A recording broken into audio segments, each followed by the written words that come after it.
Welcome back to Sanford Goes Places, and the LS dilemma continues. I ended up digging out this. I think it's a blown up LS. I really don't know anything about this one, but I'm not going to trust it, but I'm going to use it for a mock-up. So here we go. So this motor is just out of I don't know where I got this, wrecking yard or whatever, and I don't know anything about it. I haven't even opened it up to look at it, but it's complete. And it should bolt right into this 4L60.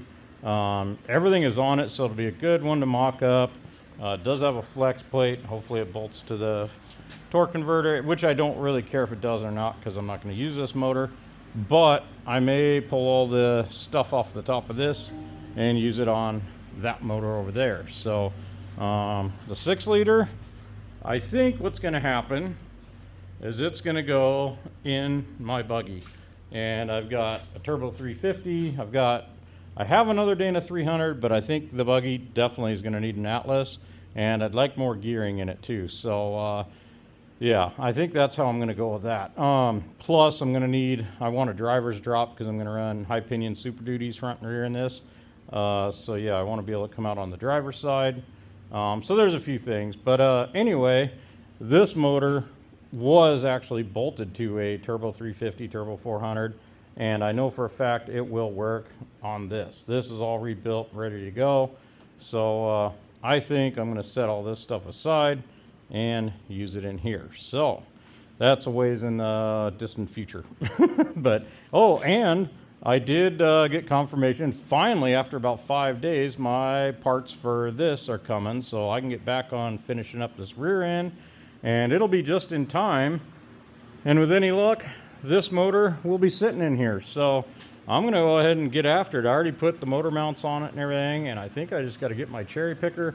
I am hoping my picker will pick it high enough to go up over this grill, or I got to pull all this front off, so which needs to come off anyway. So if I got to, but that just takes a little more time. But anyway, let's see what happens with this motor.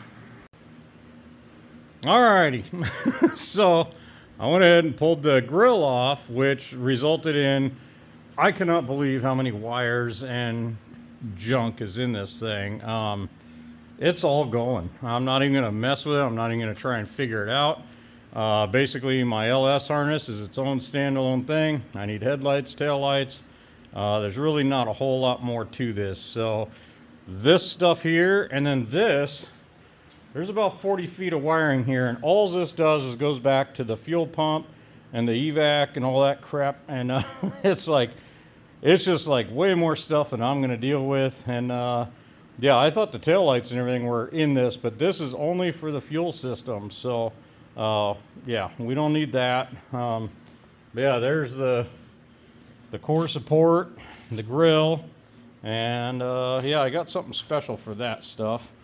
But anyway, I'm kind of opened up enough now. I'm going to get these heater hoses out of here because, again, I'm getting rid of the heater. I'm getting rid of the dash. I'm getting rid of pretty much everything. This thing's going to be a gutted out JK buggy. So, but yeah, so I'm going to get those out of the way so they're not falling down in between the bell housing like what it's wanting to do. And yeah, just kind of tidy up and give myself some area to work. So that's the next step. So my next step is to get my cherry picker, get this unbolted from the stand, and I guess I'm just going to throw it in and see what happens. And I might go ahead and, I'm probably going to go ahead and pull this torque or the flex plate off of there and just set it up on here before I waste a bunch of time. But in worst case, I'll pull the torque converter out. I'll get this motor set in here. One way or another, this Jeep's going to have an LS in it. So, but yeah, so I don't know. But yeah, LSs seem to be pull it out, slap another one in. It doesn't really matter. 6-liter, 4.8, 5.3. They all just seem to go in. But this is the first major dilemma I've really had with these things. So this isn't my first LS swap, but it sure feels like it. I don't know. I've just had a few issues with this. Most all the LSs I've done have gone behind manual transmissions, and I've bolted them up to SM 465s, 420s, and even what was that, a T14 in an old CJ5. But And I've never really had this many issues, but I personally don't really care for automatics. And everybody says once you go automatic, you'll never go back. I absolutely love my manual transmissions. And when I was talking about gutting Sanford, my whole thought was basically put all of Sanford's guts in this with an LS, done. You know, no computer transmission junk, no overheating transmissions, just done. You know, and I like simple. And to me, less is more. Less wiring, less parts, less brain boxes, you know, all that. So, I don't know. So we're not over yet. That might happen yet. It's like I still got another SM420 and stuff sitting around here. So it's like this might end up getting a manual. Who knows? But I was just thinking just for like cruising around and everything, and just, you know, for the girlfriend can drive, whatever, that this automatic would be fine. And it's all brand new automatic and everything, and it should work fine. But like I say, it's just like this is kind of new to me, but it's all the same in the end. So anyway, back to it. Alrighty, so I got it off the engine stand. It's on here. This flex plate seems to be correct, and actually it's pretty much the same. This one looks dished more, but the one that was on the motor when I got it is the same dish. It just doesn't look like it. But one thing I didn't take into account for was how much the crank does stick out of there. So even though the snoot of the tranny or the torque converter is barely coming out of this, it will have about a 1/2 inch of engagement in there. So like I say, pretty much all the LS swaps I've done have been to manual transmissions, and yeah, this is kind of the first of this I've done, but I don't know, we're figuring it out. So we're hopefully going to end the evening with a motor kind of sitting in here. So I think the next step is to hopefully it'll raise up, clear everything, and slide into place. So there are reasons why I like to start my own projects and not take over somebody else's, because you don't know what they were thinking, you don't know what they were doing, and right now, as far as just dumping an LS in this thing, ain't happening. So here we go. So first off, I don't know if you can see, but right here is the exhaust manifold. The motor mount's down here. There's a stud poking out that's going to go into that motor mount, but this is not going to go far enough down without hitting the exhaust on these custom mounts that are already built. And also the flanges on the exhaust this side might clear, but this side we're not going to be able to go down and back far enough for that one to clear. So they obviously were going to use some headers. I mean, there's a reason why I think that I didn't get any of the parts of this, because I'm pretty sure they used probably a Camaro or Corvette intake, something lower profile, to slide in under the firewall. That's the top. This might fit in there, but it's going to be super tight. So I don't know what I'm going to do. The manifolds aren't a big deal. Pull those off, find some headers. Intake, yeah, I can pick up a low profile one or something. So I don't know. I mean, this thing's just kind of fighting me, and I am not liking it. So yeah, you can see where the header is. This wiring is driving me nuts. I'm going to come in here with a pruning shear and get rid of it. But yeah, this thing, it's got to go. Yeah, we only got to go. Oh, yeah, we got to go back a couple inches, and then this has got to. Yeah, it's just not even going to clear. So yeah, so definitely need to use different exhaust manifolds. So I don't know, I think I'm gonna pull this thing back out and do some reevaluating. And then what do we got here? I guess that's just a plug. So yeah, I don't know just how much of this is gonna clear in here, but yeah, all this wiring, it all is ABS and computers and junk, and it's like I am going back to simple. There should be about 6 wires in this whole project. So I don't know, this stuff just drives me insane. So anyway, I'm gonna pull this back out, probably pull the exhaust manifolds off, maybe we'll slide it back in there and see. Well, kinda. So there's an absolute reason I hate taking over something somebody else started. I mean, on paper or just looking at it, oh, just drop a motor in and make it happen. But there's some goofy stuff with this that I'm about to just rip everything out of this and start from scratch, because I have fought this more than anything I've fought in a long time. There's a reason this Jeep is black and blue, because it's going to get beat. Because it's just like, I don't know, it's been a struggle. So let me show you some stuff.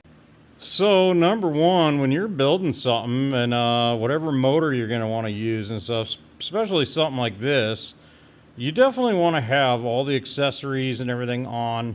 You know, you kind of want to know what kind of clearance you have. And obviously, I don't think there's a power steering pump on this when it went in there, because it is basically touching.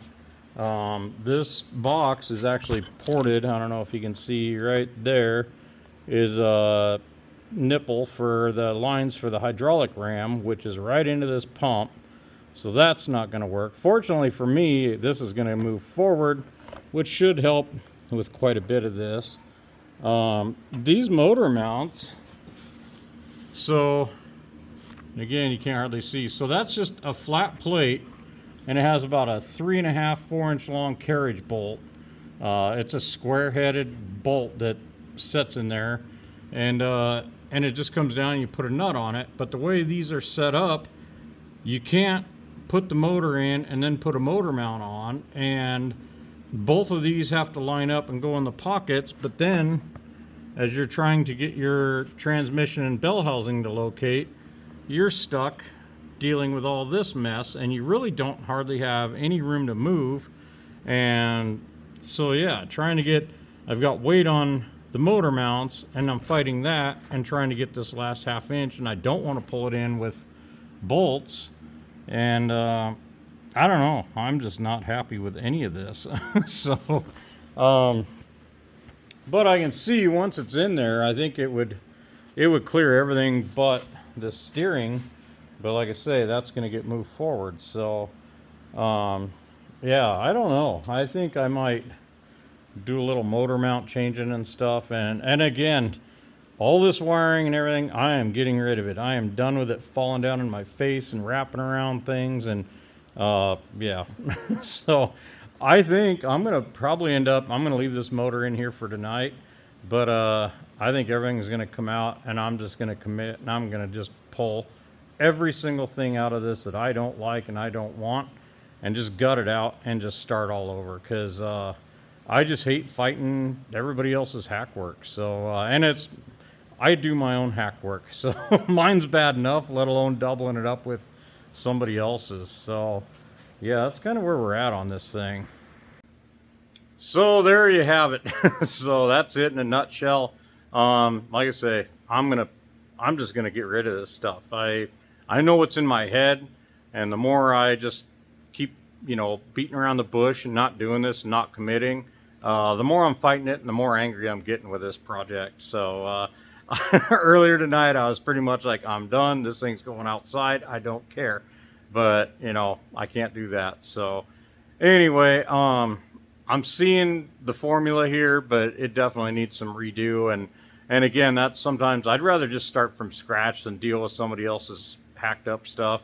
The brackets look nice. The concept's nice, but it's just as far as like trying to align, flywheels and all that stuff and try and get everything together. It's like, it's not impossible, but it's definitely more of a fight than what it should be. So I think I can do something different with those and make something else work a little better. So anyway, there is a motor in it tonight. And again, it's not the permanent one, and everything, everything's going to change anyway. But I just kind of wanted to see where it was and stuff. And then I can, while it's in there, because that's pretty much where it's going to end up anyway. But I'm just going to change how it's done.